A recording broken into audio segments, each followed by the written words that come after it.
حضور نے فرمایا جب موت کا وقت آتا ہے اس وقت فرشتوں کی ایک پوری گارد آتی ہے. ہم لوگ سمجھتے ہیں ایک ہی ملک الموت ہے روحیں قبض کرتا. اس سے آگے لوگوں نے پھر ایک ردہ رکھ لیا کہ جب ایک ملک الموت ساری زمین پر اتنے جہان پر گھومتا اور سب کی جانیں نکالتا تو حضور اگر حاضر ناظر ہو جائیں پھر کیا؟ یہ ہمارے دوست کہتے ہیں یہ بات ہی غلط ہے. ایک ملک الموت کب جانے قبض کرتا؟ بے شمار فرشتے ہیں اس کے مدد. وہ انچارج ہے محکمے کا، اس کے تحت تتوفاہم الملائکہ، بے شمار فرشتے. تو اللہ کے رسول نے فرمایا پورا دستہ، ایک انسپیکٹر ہوتا اس کے ماتحت سپاہی ہوتے، وہ آ کر اتنی دور بیٹھ جاتے ہیں جہاں تک مردے کی نظر جاتی ہے. وہ نہیں قریب آتے، باقی سب سپاہی بیٹھ جاتے ہیں. یہ انچارج آتا، اگر وہ نیک ہے اس کے پاس جنت کا خوشبو سے بسا ہوا رومال ہوتا، سنگاتا، اسے اللہ کا سلام کہتا اور کہتا چل اپنے رب کی طرف، تیرا رب تجھ سے خوش ہے، تو اس سے خوش ہے. خوشی خوشی اس کی روح روانہ ہو جاتی. برا جو ہے نا ڈراؤنی شکلیں جیسے ہتھکڑیاں ہوتی ہیں پولیس کے پاس، جو برا مردہ اس کے لیے جو فرشتے ہی آتے ہیں نا اس سے اسے پتہ چل جاتا کہ میرا انجام اب کیسا. مسکراتے چہروں کی بجائے ڈراؤنی شکلیں، بدبودار رومال، غضب آلود نگاہیں، وہ چھپتی پھرتی پھر روح نکالتے مار مار. اور اسی وقت جب وہ رومال میں اس کو لپیٹتا دوسرے سپاہی آگے آ جاتے ہیں، اس سے وہ وصول کر لیتے ہیں، نیک روح سے لے کر جاتے ہیں. اللہ کے رسول صلی اللہ علیہ وسلم جہاں جہاں سے گزرتے ہیں خوشبو پھیلتی جاتی اور ساری مخلوق کہتی ہے مرحبا، مبارک ہے تیرا آنا یار، تو نے ہم سب کو نا معطر کر. اور اگر برا تو بدبودار رومال، بدبو پھیلتی اور سارا جہان لعنت کرتا کہ تو کیسی منحوس روح ہے، ہمارا دماغ ہی خراب کرے. آسمانوں پر جاتے ہیں، پھر وہاں اجازت مانگتے ہیں کہ دروازہ کھولا جائے، کھولتے جاتے ہیں نیک کے لیے. 7 آسمان پر کے اللہ کی عدالت میں لے جاتے ہیں. حکم ہوتا ہے کہ اس کا سارا جو ہے نا اندراج وہ علیین میں کر دو. جو علیین سجین مشہور ہے کہ کوئی 2 جگہ جہاں روئے رہتی، غلط بات ہے. علیین سجین صرف آفس ہے، دفتر ہے، وہاں نیک لوگ جو ہیں ان کا اندراج ہو جاتا ہے کہ یہ شخص فوت ہو گیا. اس کی پوری کتاب جو زندگی تھی وہ بھی جمع کرا دی جاتی کہ یہ اس کا سارا ریکارڈ ہے. دوبارہ حکم ہوتا ہے کہ زمین میں سے میں نے اس کو پیدا کیا، وہیں لے جاؤ، زمین سے ہی دوبارہ اس کو پیدا. وہ روحیں واپس آ جاتی ہیں پھر اسی قبر کی طرف. برے کی روح لے کر جاتے ہیں. جب حضور صلی اللہ علیہ وسلم فرمایا، اللہ کہتا نہ آسمان کے دروازے نہ کھول، میرے دربار میں نہ دفع کرو، اس کو گار دو، اس کو 7ویں زمین کے نیچے پھینک دو، وہاں ہی رہ، وہاں سے نکالیں. لمبی حدیث ہے جو حضرت سے برا ابن عباس. نیک لوگوں کی روحیں خوشی میں ہوتی، کیسی پاک زندگی ان کی. حدیث پاک میں آتا ہے سنن ابن ماجہ کہ جب اس کو فرشتے آ کر حساب کے لیے کہتے ہیں نا کہ جواب دو ان سوالوں کا، تو منظر دکھایا جاتا ہے سورج غروب ہونے کا. جب وہ مردہ ہوش میں آتا ہے اور فرشتوں کے سوالوں کے جواب دینا چاہتا، دیکھتا ہے کہ سورج غروب ہو رہا، عصر کا وقت بھی تنگ ہو گیا، تو وہ کہتا دعونی اصلی، مجھے ذرا مہلت دو میں نماز پڑھ. وہ کہتے ہیں اللہ یار تو اسے کیا حساب لینا جس کو اس وقت بھی نماز یاد. مگر یہ حال ان کا ہی ہے نا جو زندگی میں نمازی رہے، جن کو یہاں کبھی خیال ہی نہیں آیا کہ نماز نامی شاید بھی مسلمان کا کوئی کام ہے، انہوں نے وہاں نماز کو کیا یاد کرنا. یہ سچا مومن اس وقت کہتا ہے دیکھتے ہوئے کہ سورج جا رہا، تو کہتا ہے یار سوالوں کے جواب دوں گا میں، پہلے مجھے نماز پڑھ. بڑا خوش ہوتے ہیں. اور جب سوال کرتے ہیں تیرا رب کون ہے، تیرا دین کیا ہے، تیرا نبی کون ہے، دیتا تو کہتے ہیں ہم پہلے ہی جانتے تھے. اس سے پوچھتے تو نے یہ، اس نے کہا میں اللہ کی کتاب پڑھتا تھا، قرآن سے مجھے سب پتا. تو کہتے ہیں ہمیں تیرے بارے میں یہی توقع ہے، سو جا. جیسے دلہن آرام سے سوتی ہے اور روزانہ پھر اس کو جنت کا مقام دکھایا جاتا، ہر روز پردے ہٹا کے صبح شام وہ دیکھتا ہے کہ آخرت میں میرے لیے یہ تیار. خوشیاں جیسے مہمان خانے میں ریسٹ ہاؤس میں بیٹھے نا، وہاں دیکھتا ہے کہ میرے لیے یہ انعام ہے، خوشیاں ہی خوشیاں. اور دوسرے کو صبح شام جہنم دکھائی جاتی، جیسے پھانسی گھاٹ دکھایا جاتا کہ یہ ہے تیرے لیے، اب پھانسی گھڑے میں پڑنے. وہ بیچارہ پہلے ہی مرتا، مرنے سے پہلے روز مرتا کہ یہاں میں جانے والا ہوں. اللہ فرماتا ہے نار یعرضون علیہا غدوا، صبح و شام فرعون اور اس کی جماعت جہنم کے آگے سے گزارے جاتے، وہ دکھائی جاتی. اور یوم القیامت یردون الی اشد، جب قیامت کا دن ہوگا سچ مچ داخل ہو جائیں. یعنی مرنے سے پہلے ہی فرشتوں کے شکلوں اور رویوں سے پتہ چل جاتا کہ میرا حشر اب کیا ہے. اور بعد میں جو قبر میں جاتے ہی شروع ہو جاتا. یا ایک سوال جو ہم لوگوں کو پریشان کرتا ہے کہ جب یہاں ہی سوال جواب ہوتے ہیں، لوگوں کو ثواب عذاب ملنا شروع ہوتا ہے، قیامت میں پھر کیا ہوگا؟ جو کہتے ہیں حساب کتاب قیامت کو ہونا ہے، ادھر آپ بیان کر رہے ہیں کہ سوال جواب ہوتے ہیں اور ثواب و عذاب ہوتا، یہ بھی آپ لوگ سمجھدار ہیں، سمجھنے کی بات ہے، ورنہ پریشانی ہوتی ہے۔ آپ سارے لوگ واقف ہیں اس سے کہ ایک ہے حوالات کہ زیر تفتیش مجرم وہاں رکھے گا، ایک جوڈیشل جیل ہے کہ مقدمہ چلا، فیصلہ سنایا گیا، پھر جس وارڈ میں جانے کے وہ لائق ہے وہ سزا سنا دی گئی، اس کو بھیج دیا۔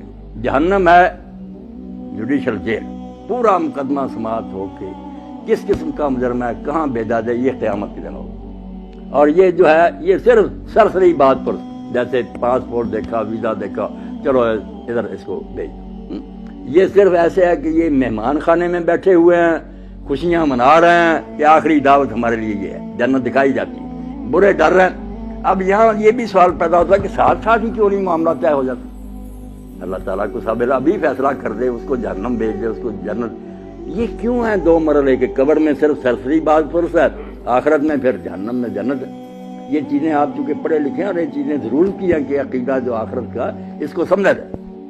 بات اصل میں یہ، اور بڑی نازک بات ہے جو قرآن حدیث نے بتائی، توبہ توبہ ہم اس کی طرف دھیان نہیں کرتے کہ نیکی بدی وہ نہیں جو آپ نے مرنے تک کی، کھاتا آپ کا بند نہیں ہوا، آپ مر گئے کھاتا چل، یہ جب تک یہ کارخانہ سٹاپ نہیں نہ ہوتا، میزان نہیں لگ سکتی کہ میری نیکیاں کہاں کا اپنا اثر دکھایا، میری بری مثالوں نے کتنے لوگوں کو مرا دیا۔ یہ جب قیامت آئے گی نا، اس وقت ہوگا کہ ڈاکٹر صاحب نے کتنے لوگوں کو دین کی طرف رغبت دلائی، ان کی وجہ سے کتنے لوگ دیندار بنے، انہوں نے اپنی اولاد کو، یہ سارا حصہ قیامت کے دن نکلنا۔ اللہ کہتا ہے نکتب ما قدموا وآثارا، ہم وہ بھی لکھتے ہیں جو زندگی میں تم نے آگے بھیج دیا، اور وہ بھی لکھتے ہیں جو فٹ پرنٹس ہے، آپ کے قدموں کے نشان رہ گئے نا، اور لوگ اس پر چل رہے ہیں۔ اس لیے اللہ کے نبی علیہ السلام کی نیکیوں کا آپ اندازہ کریں۔ یہ جو ہم کہتے ہیں نا حضور کو یہ ثواب پہنچانا، یہ بہت بعد میں تنگ ذہن والوں نے نکالا۔ رسول اللہ کو پہنچانا کیا؟ جو نیکی امت کرتی ہے نا، میں نے قرآن پڑھا، نماز پڑھی، روزہ رکھا، ہر ایک امتی کے اس عمل میں سے ایک آپ کے کھاتے میں جا رہا، صحابہ کے جا رہا ہے، اماموں انہوں نے دین ہم تک پہنچایا۔ جو نیکی سکھائے گا، جتنے اس کے بعد جہاں تک وہ چلتی رہے گی اس کو ثواب ملے گا۔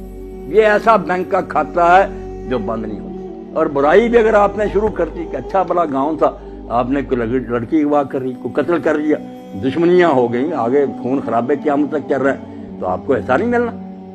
اگر ہٹلر نے جنگ عظیم لگا دی اور ساری مہنگائی ہوگی، دنیا مر گئی، تو اس کو سزا مل سکتی ہے دنیا میں؟ کون سی عدالت تھی؟ اس کے پاس کتنی زندگیاں تھی کہ اس کو بار بار ایک ایک کے بدلے مارا، لاکھوں تو انسان مرے ہیں۔ اب قیامت کا دن چونکہ وہاں بار بار زندہ ہونا، بار بار مرنا، یہ عدالت نے سنا اس کو اتنی بار پھانسی دی ہے۔ یہ بیچارے کہتے ہیں قانون کے مطابق اس کو دینی تو چاہیے مگر دے نہیں سکتے، وہاں سچ مچ جیت جائے گی۔ تو یہ نیکی اور بدی کا جو لمبا چوڑا تصور نا کہ نیکیاں بھی جہاں جہاں جا رہی ہیں یہ بھی آپ کے کھاتے میں پڑی۔ اسی لیے اللہ کے رسول علیہ السلام فرماتے ہیں آدم کا پہلا بیٹا جس نے اپنے بھائی کو قتل کیا، اب جب قتل ہوتا ایک گناہ اس کے کھاتے میں اور قتل کا پڑتا جاتا کہ تو نے یہ سننا شروع کی۔ اگر یہ بد رسم تو شروع نہ کرتا تو کیوں انسانوں میں قتل؟ اب جب تک قیامت نہیں آتی آپ سمجھ جائے کہ کھاتا نہیں پتہ چل سکتا کہ اس کی نیکیاں کتنی بنی، برائیاں کتنی بنی۔ اس لیے محتاط رہنا چاہیے کہ میں اپنے طرز عمل سے کہیں اولاد کو گمراہ نہ کر لوں، میرے دوست نہ بگڑ جائیں، میرا خطبہ سننے والے نہ، میں مر جاؤں گا مگر میرے گناہ کی جو گٹھڑی ہے یہ بھاری ہوتی جائے گی۔ کوشش کروں کہ میں اچھی مثال قائم کروں تاکہ اس پر لوگ چلیں، تو میرے مرنے کے بعد بھی وہ ثواب مجھے پہنچتا رہے۔ اس لیے اس کے سوا کوئی چارہ نہیں کہ جاتے وقت صرف سرسری کاغذات دیکھے جائیں، ان کو مہمان خانے میں ٹھہرا دیا جائے، ان کو حوالات میں بند کر دیا جائے، اور انتظار کرے آخری عدالت کا کہ جب آخری عدالت آئے گی پھر ہاتھ پاؤں بولیں گے، فرشتے گواہی دیں گے، زمین بولے گی، سارا تیرے نیکی بری کا کچا چٹھا آ جائے گا، جنت دوزخ کا فیصلہ اس وقت ہوگا۔ اور جنت دوزخ بھی کوئی ایک نہیں، اب جنت کا نبی علیہ السلام نے فرمایا کہ تم سمجھو بس جنت میں چلے ایک برابر ہے، وہاں 100 درجہ جنت۔ ہم دیکھتے ہیں نا کہ بینک بنے اتنی منزل، 100 منزل، اور منزل بھی اتنی دور، فرمایا یہ زمین ہے جتنی دور آسمان ہے وہاں دوسری جنت، اتنی دور ہی پھر تیسری جنت، 100 آسمان زمین جو ہے اتنے ہیں۔ اور سب سے آخری جو ہے وہ فردوس ہے، سب سے آخری، جس میں اللہ کے رسول نے فرمایا اس کی جو چھت ہے اور اللہ کے عرش سے نیچے سب سے اوپر اللہ کا تخت ہے، اس سے اوپر فردوس کی چھت ہے۔ اس فردوس کی چھت کا نام عربی زبان میں الوسیلہ ہے۔ اور وہ صرف ایک بندے کو الاٹ ہوگا ساری کائنات ہے، وہ کتنا خوش قسمت ہوگا، اور وہ کون ہے؟ خود محمد رسول اللہ صلی اللہ علیہ وسلم۔ فرمایا وہ ایک آدمی کو ملنا ہے اور امید ہے کہ میں ہی ہوں، مگر میں دعویٰ نہیں کر سکتا، تم میرے لیے اذان کے بعد وہ مانگو۔ اس لیے ہم جو ہے صلی اللہ علیہ وسلم میرے لیے وہ مقام اور مرتبہ مانگو، ہم کہتے ہیں آتے محمد علیہ وسلم کہ اللہ جو تیرے قریب کا وہ مقام ہے وہ حضور کو دے۔ تو اس جنت میں بھی بہت مراتب ہے، اس لیے جتنی جتنی نیکیاں بنیں گی، کوئی نیچے کی منزل میں رہ جائے گا، کوئی دوسری میں، کوئی 100ویں میں پہنچے گا، اور جہنم میں بھی اسی طرح بہت طبقے ہیں، ایک ہی نہیں کہ سارے ایسے ہی مجرم ایک ہی طرح اکٹھے کر لیں، نہیں، جیسے پھانسی والوں کی کوٹھیاں الگ ہیں، دوسروں کی آسانیاں، جہنم میں بھی کسی کے گناہ معمولی ہے اس کو ہلکا عذاب ہوگا۔ جیسے ابو طالب میں رسول اللہ کے چچا تو نبی علیہ السلام سے جب پوچھا کہ اللہ کے رسول، حضرت عباس نے پوچھا، بھائی تھے ان کے ابو طالب کے، کہ آپ کے چچا نے آپ کی اتنی حمایت کی، دشمنوں کے مقابلے میں اس طرح وہ سینہ تان کر کھڑا رہا، حفاظت کرتا، آپ کی اس امداد سے اس کو کوئی نفع پہنچا؟ تو حضور نے فرمایا میری امداد اور حفاظت کی برکت ہے کہ جہنم میں سب سے ہلکا عذاب ابو طالب کو ہوگا، ورنہ اگر نہ ہوتا تو درمیان جہنم کے ہوتا۔ اب میرا ساتھ دینے کی برکت یہ ہے کہ پھر جوتیاں آگ کی ہوں گی، توبہ، اس سے بھی دماغ خور رہا ہوگا۔